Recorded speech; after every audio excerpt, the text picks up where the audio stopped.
আজকে চলে আসলাম ঘোরার জন্য শিরিন গার্ডেনে। আসা মাত্রই দেখলাম পুলিশ অফিসার দাঁড়িয়ে রয়েছেন, কথা বলতেছেন।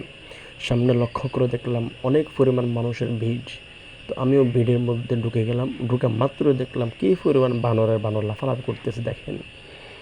তো সত্যি কথা বলতে কখনও পার্কে কেউ একা যাবেন না, দেখছেন।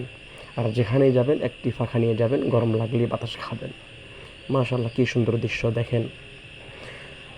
তো একটু পরে লক্ষ্য করে দেখলাম কী পরিমাণ সাহস, যে কত বড় দেখেন, হাতির মুখের ভিতরে হাত ঢুকে দিয়ে ছবি তুলতেছে।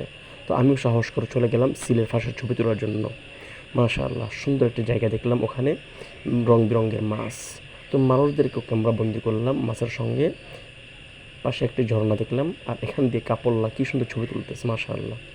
তো চলে আসবো ঠিক এই সময় যতটুকু সম্ভব হয়েছে হাতেরা মোবাইল দিয়ে ঘুরে ঘুরে অল্প একটু ক্যামেরা বন্দি করার জন্য চেষ্টা করেছিলাম। যদি ড্রোন থাকতো তাহলে সুন্দরভাবে আপনাদেরকে ভিডিও করে দেখাতে পারতাম। তবে সুন্দরতম একটি জায়গা।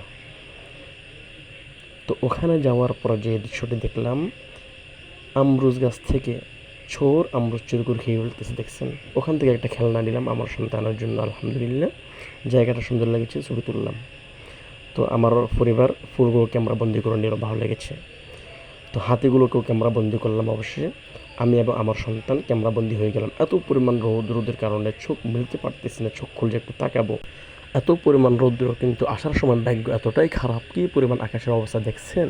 এই জন্য আবার দ্রুত চলে আসলাম।